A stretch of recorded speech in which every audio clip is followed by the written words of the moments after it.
আসসালামু আলাইকুম প্রিয় শিক্ষার্থীরা, টেকনিক ইজ এডুকেশনাল প্ল্যাটফর্মে তোমাদের সবাইকে সাদর আমন্ত্রণ জানাচ্ছি আরও একটি নতুন ক্লাসে। পুরো ক্লাস জুড়ে আমি ইমরান মাহমুদুল শিফাত থাকছি তোমাদের সঙ্গে। আজকে আমরা দ্য স্টোরি অফ লিপি তোমাদের পাঠ্য বইয়ের ইউনিট 5-এর একটা অংশ টপিক্স পড়াবো। আজকে আমরা এই প্যাসেজটা এর আগে পড়িয়েছি, এখান থেকে অ্যান্সারিং কোশ্চেনও আমাদের পড়ানো হয়ে গিয়েছে। আজকে আমরা এখানকার অ্যান্সারিং কোশ্চেন যে অংশটুকু রয়েছে, এমসিকিউ পার্ট শেষ, আজকে আমরা অ্যান্সারিং কোশ্চেন বলবো। চলো কথা না বাড়িয়ে আমরা ক্লাস শুরু করি। অ্যান্সারিং কোশ্চেনের সবচেয়ে বড় যে বিষয়টি হচ্ছে প্রশ্নটি কোন টেন্সে আছে সেটা ধরবো এবং সেটার অ্যান্সার আমরা প্যাসেজ থেকে নিয়ে সেই টেন্সে লিখবো যে টেন্সে প্রশ্ন দেওয়া রয়েছে। ঠিক আছে, দেখো এখানে আমাদের প্রশ্নকে কি রয়েছে, হোয়াট ডু ইউ নো, তুমি কি জানো অ্যাবাউট লিপি, লিপির ব্যাপারে তোমার মতামত কি, লিপির ব্যাপারে তুমি কি জানো। এই যে দেখো তো প্রেজেন্ট ইনডিফিনিট টেন্সের সাহায্যকারী ভার্ব না, এটা প্রেজেন্ট ইনডিফিনিট। চলো দেখি এখানে আমাদের প্রশ্নের অ্যান্সারটা কি হবে। লিপির ব্যাপারে তুমি কি জানো, লিপি বাবা মায়ের বড় সন্তান, তাই না? এই যে দেখো সে কোথায় পড়াশোনা করে। লিপি ওয়াজ, লিপি ছিল, মানে এখানে গল্পের মধ্যে লিপির পরিচয়টা অতীতকালে আসছে, তাই না?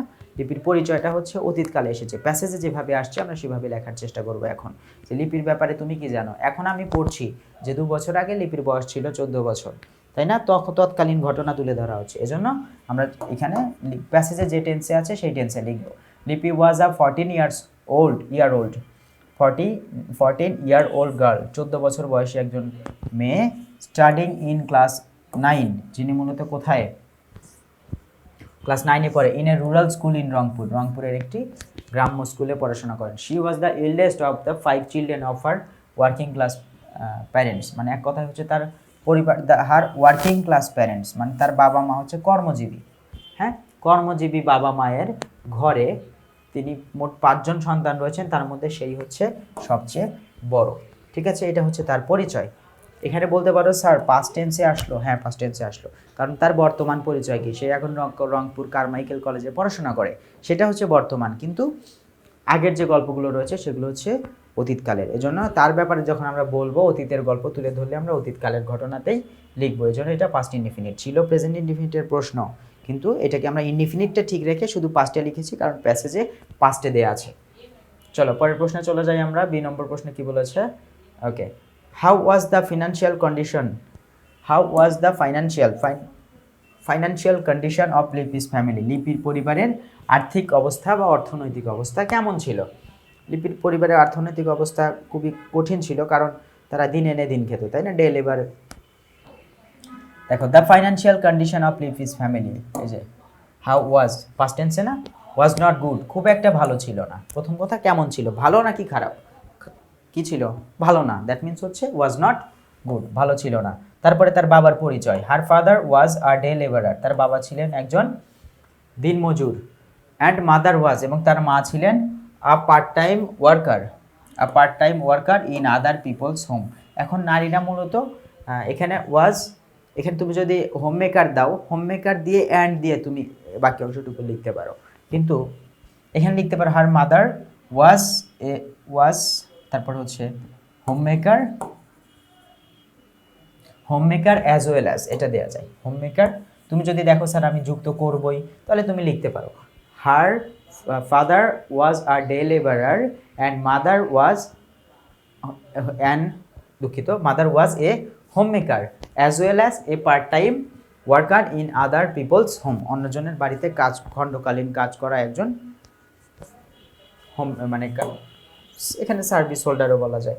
সার্ভিস হোল্ডার তো চাকরি করে, উনি তো আর চাকরি করছেন না, তাই না, উনি হচ্ছে পার্ট টাইম ওয়ার্কার, এটা হচ্ছে part time worker.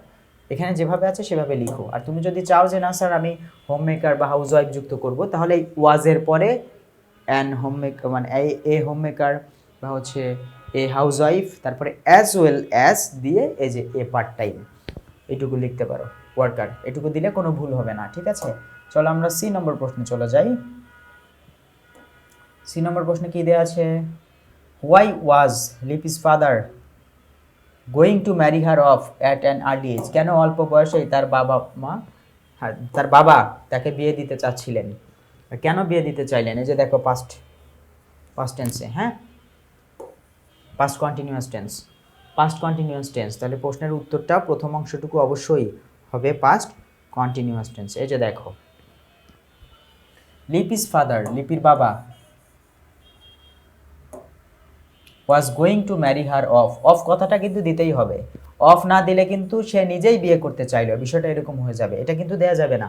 Mary her of, তার সন্তানকে বিয়ে দিতে চাইলেন, অ্যাট অ্যান আর্লি এজ, কম বয়সেই, বিকজ কেননা ইট ওয়াজ ডিফিকাল্ট ফর হিম, এটা তার জন্য খুবই কষ্টকর ছিল, টু ম্যানেজ, গোছানো, দ্য এক্সপেন্সেস মানে হচ্ছে খরচ। আমরা বলি না যে my father can not beer my educational expenses, আমার বাবা কি করতে পারছেন না, আমার পড়াশোনার খরচ চালাতে পারছেন না। এডুকেশনাল এক্সপেন্সেস মানে হচ্ছে মানে পড়াশোনার খরচ, ঠিক আছে, ফাইন্যান্সিয়াল যেটাকে বলা হয় আর কি। তাহলে এখানে হচ্ছে manage the expenses of all members of the family, মানে পরিবারের সকল সদস্যের যে আর্থিক খরচ, সেই খরচটা তিনি জোগাতে পারছিলেন না, এটা তার কাছে খুবই কষ্ট মনে হচ্ছিল, এই জন্য তিনি চাইলেন তার সন্তানকে বিয়ে দিয়ে দিতে, ঠিক আছে, লিপিকে বিয়ে দিতে চাইলেন।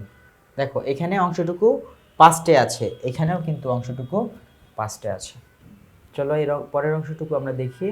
হোয়াই ডিড লিপি বিকাম গ্রেটলি আপসেট, লিপি খুবই হতাশ হয়েছিল, কেন হতাশ হয়েছিল, কারণ লিপি, এই যে বিকাম আছে এটা হচ্ছে ভার্ব, এই যে ডিডটা যখন উঠে যাবে তখন ডিডের কারণে বিকামটা কি হয়ে যাবে, বিকেম হয়ে যাবে, কারণ পাস্ট ইনডিফিনিট টেন্সের প্রশ্ন আছে, আমরা পাস্ট ইনডিফিনিট টেন্সেই লিখব। বিকাম গ্রেটলি আপসেট, লিপি খুবই হতাশ হয়েছিল, কেন হতাশ হয়েছিল চলো দেখি। যখন তার বিয়ে ঠিক করা হয়েছিল একজন অশিক্ষিত তারা মিয়ার সঙ্গে, মানে বিষয়টা এরকম না যে হয়তো ধনী ফ্যামিলি হলে সে খুব খুশি হতো, বিষয়টা এরকম না, কারণ সে পড়াশোনা চালিয়ে যেতে চাচ্ছিল। লিপি বিকেম গ্রেটলি আপসেট, খুবই আপসেট হয়েছিল, বিকজ কেননা she wanted to continue her education, সে কী করতে চাইলো, তার পড়াশোনা চালিয়ে যেতে চাইলো, অ্যান্ড ওয়াজ নট রেডি, এবং তিনি প্রস্তুত ছিলেন না, টু গেট ম্যারিড, বিয়ে বসতে তিনি তখনও, লিপি তখনও প্রস্তুত ছিল না, এই জন্য সে খুবই আপসেট হয়ে গেল, সে প্রস্তুত ছিল না বিয়ের জন্য, কারণ সে পড়াশোনা করতে চাচ্ছিল।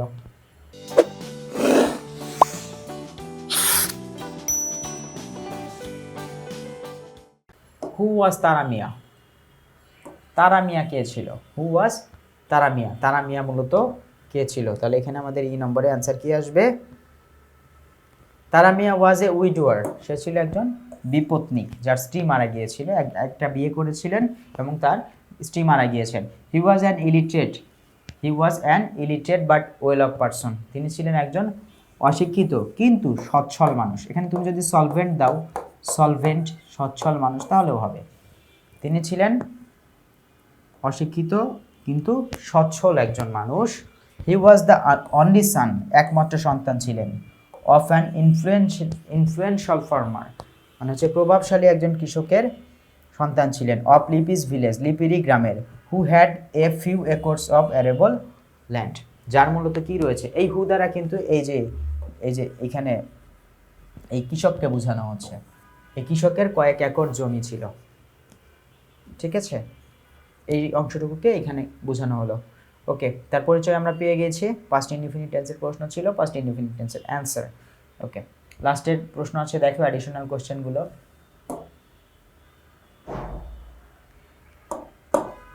ডিসকাস, আলোচনা করো, the impact of early marriage, এই প্রশ্নটা খুবই ইম্পর্টেন্ট, মানে বাল্যবিবাহ যেটা রয়েছে, কম বয়সে বিয়ে দিয়ে দেওয়া, এটার একটা প্রভাব রয়েছে, সেই একটি মেয়ের উপরে কি প্রভাব পড়ে, 2-3টি সেন্টেন্সের মধ্যে বুঝিয়ে বলতে বলা হয়েছে।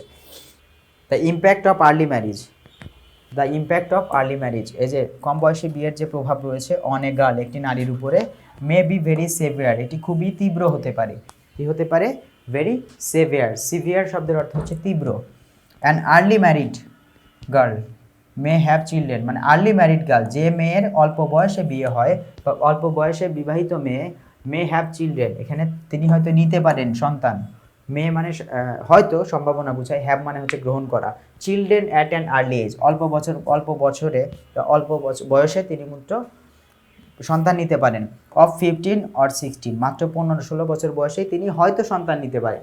শি ইজ ভালনারেবল মানে হচ্ছে দুর্বল, to constant health hazardous as well, এবং পাশাপাশি তিনি কি হয়ে যাবেন, পাশাপাশি তিনি এই যে কনস্ট্যান্ট মানে কন্টিনিউয়াসলি যে শারীরিক ঝুঁকি থাকবে, সেই শারীরিক ঝুঁকিতে সে দুর্বল হয়ে যাবে বা তিনি দুর্বল হয়ে যাবেন, এটাই হচ্ছে তার উপরে প্রভাবটা, এটা তোমরা মুখস্থ রেখো, হ্যাঁ, এই প্রশ্নটা কিন্তু ইম্পর্টেন্ট আছে।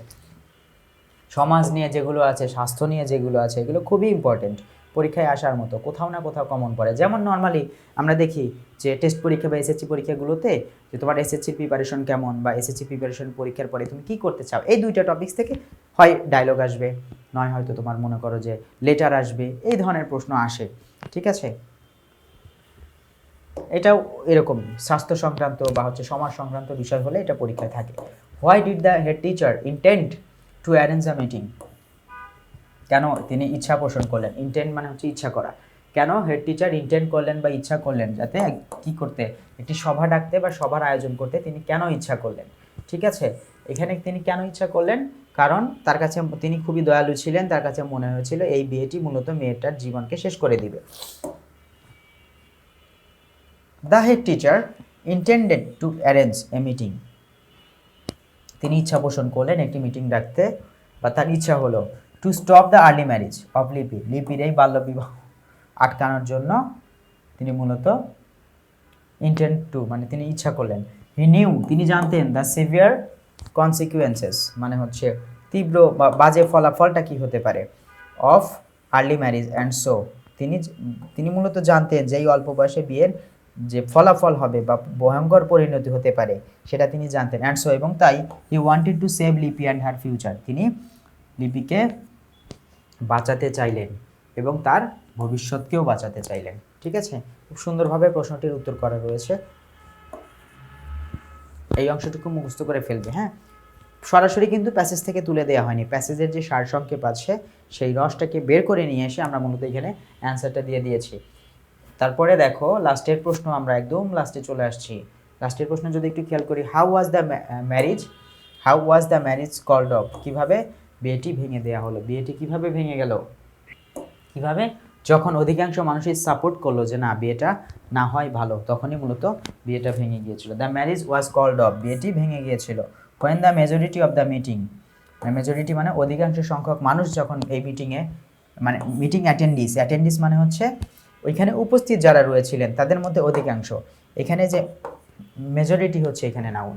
হ্যাঁ, উপস্থিত ব্যক্তিবর্গের অধিকাংশ যখন কি বলেন, were convinced of the logics of the head teacher, এবং হেড টিচারের এই যে তোমার মতে, হেড টিচার যে মতামত দিলেন সেটাতে তারা সন্তুষ্ট ছিলেন, সেটাতে তারা কি ছিলেন?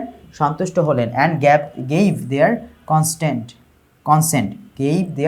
Consent against Lipi's early marriage, এবং লিপির যে এই যে অল্প বয়সে যে বিয়েটা দেওয়ার চিন্তা ভাবনা হচ্ছে, লিপির যে অল্প বয়সে বিয়ের যে পরিকল্পনা হচ্ছিল এবং তার বিপক্ষে এগেইনস্টে তার বিপরীতে সবাই মতামত প্রদান করলো।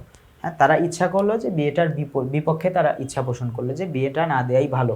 ঠিক ওই মুহূর্তেই মূলত বিয়েটা ভেঙে গেল। যাই হোক প্রিয় শিক্ষার্থীরা, আমরা এই ক্লাসের আপাতত ধরতে গেলে প্রায় শেষ পর্যায়ে চলে এসেছি। আশা করি পুরো অংশটুকু তোমরা বুঝতে পেরেছো।